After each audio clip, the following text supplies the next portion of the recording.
سب سے پہلے ایک نظر ڈالتے ہیں ایران میں جاری تشویشناک صورتحال پر، جہاں پر تشدد مظاہرے 31 صوبوں میں پھیل گئے ہیں۔ تہران اور اصفہان میں مشتعل مظاہرین کا جلاؤ گھیراؤ۔ فردست شہر میں پولیس نے مظاہرین پر گولیاں برسا دیں۔ اموات کی تعداد 62 ہو گئی، جن میں 14 سیکیورٹی اہلکار بھی شامل ہیں۔ کشیدگی کے باعث کئی مقامات پر مکمل بلیک آؤٹ ہے، انٹرنیٹ اور موبائل سروس معطل ہے۔ ترک اور اماراتی ایئر لائنز نے ایران کے لیے پروازیں منسوخ کر دی ہیں۔ امریکی صدر ڈونلڈ ٹرمپ نے ایک بار پھر خبردار کر دیا، کہا ایران مظاہرین کو مارنا بند کرے، ہم نے ایکشن لیا تو انہیں تکلیف ہوگی۔ ایرانی سپریم لیڈر نے ڈونلڈ ٹرمپ کو ایرانیوں کا قاتل قرار دے دیا۔ سابق ولی عہد رضا پہلوی نے امریکی صدر ڈونلڈ ٹرمپ سے مداخلت کی اپیل کر دی۔ ایران میں پرتشدد فسادات کو 2 ہفتے مکمل۔ تہران سے شروع ہونے والے مظاہرے 31 صوبوں میں پھیل گئے۔ کشیدگی کے باعث ملک بھر میں بلیک آؤٹ، انٹرنیٹ اور موبائل سروس بھی معطل۔ غیر ملکی ایئر لائنز نے تہران کے لیے پروازیں منسوخ کر دیں۔ تہران اور اصفہان میں مظاہرین ایک بار پھر سڑکوں پر آ گئے۔ مشتعل مظاہرین نے جلاؤ گھراؤ کیا، سرکاری املاک کو آگ لگائی۔ غیر ملکی میڈیا کے مطابق فردست شہر میں پولیس نے مظاہرین پر گولیاں برسا دی۔ حکومت مخالف احتجاج کے دوران شاہ ایران کے دور کا پرچم لہرایا گیا۔ سابق ولی عہد رضا پہلوی نے امریکی صدر سے مداخلت کی اپیل کر دی۔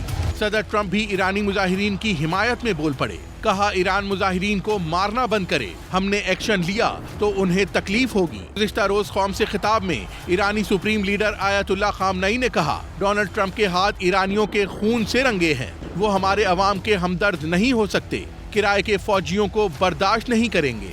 مہنگائی کے خلاف احتجاج 28 دسمبر کو تہران کے تاجروں نے شروع کیا تھا۔ ایرانی حکومت کی جانب سے طاقت کے استعمال کرنے پر مظاہروں میں شدت آئی۔ ایران میں مہنگائی 50% سے تجاوز کر گئی ہے، جبکہ ایرانی کرنسی کی قیمت بھی کم ترین سطح پر ہے، جس سے عوام کو شدید معاشی مشکلات کا سامنا ہے۔ پاکستان نے شہریوں کے لیے ایران کے حوالے سے ٹریول ایڈوائزری جاری کر دی ہے۔ پاکستانی شہری ایران کے غیر ضروری سفر سے گریز کریں، دفتر خارجہ نے ایسا کہا ہے۔ ایران میں مقیم پاکستانی شہری بھی احتیاط برتیں۔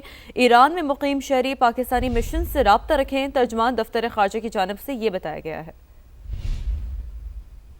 اور اب یہ جانیں کہ پاکستان اور امریکہ کے درمیان 13ویں 2 طرفہ مشترکہ فوجی مشق کا آغاز inspired gambit 2026 national counter terrorism centre Pabbi میں جاری ہے، جس میں انسدادی دہشت گردی صلاحیتوں میں اضافے پر توجہ دی جا رہی ہے۔ ISPR کے مطابق 2 ہفتوں پر مشتمل مشق میں پاکستان اور امریکہ کی افواج کے پیشہ ورانہ دستے حصہ لے رہے ہیں، جبکہ افتتاحی تقریب میں دونوں ممالک کے عسکری حکام شریک ہوئے۔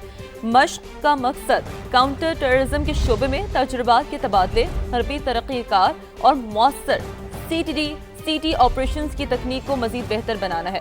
مشق میں شہری علاقوں میں جنگی کارروائیاں، نشانہ بازی اور آپریشن نظریات کی ہم آہنگی پر خصوصی طور پر بھی توجہ دی جا رہی ہے۔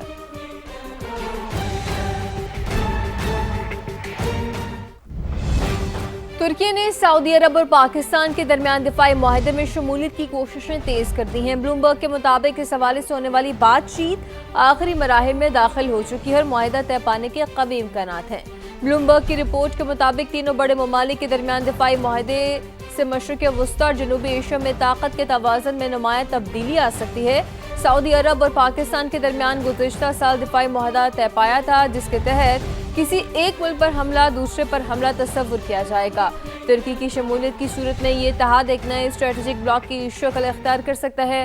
تجزیہ کاروں کے مطابق مجوزہ اتحاد میں سعودی عرب مالی طاقت، پاکستان ایٹمی صلاحیت، بیلسٹک میزائل اور افرادی قوت، جبکہ ترکی جدید دفاعی صنعت اور جنگی تجربہ فراہم کرے گا۔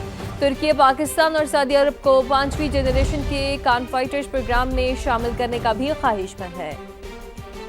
بھارت اور بنگلہ دیش کی سرحد پر کئی دنوں سے کشیدگی جاری ہے۔ بھارتی فوج نے زیرو لائن کے قریب سڑک تعمیر کرنے کی کوشش کی، جسے مقامی بنگلہ دیشی شہریوں نے ناکام بنا دیا ہے۔ غیر ملکی میڈیا کے مطابق مقامی افراد کلہاڑیاں، بیلچے اور ڈنڈے لے کر سرحد پر پہنچ گئے۔ بنگلہ دیشی بارڈر گارڈ نے بروقت کارروائی کرتے ہوئے صورتحال کو قابو کیا اور بھارتی فوج سے سڑک کی تعمیر رکوا دی۔ بھارتی فوج ایک عرصے سے اس علاقے میں سڑک کی تعمیر کی کوشش کرتی آ رہی ہے۔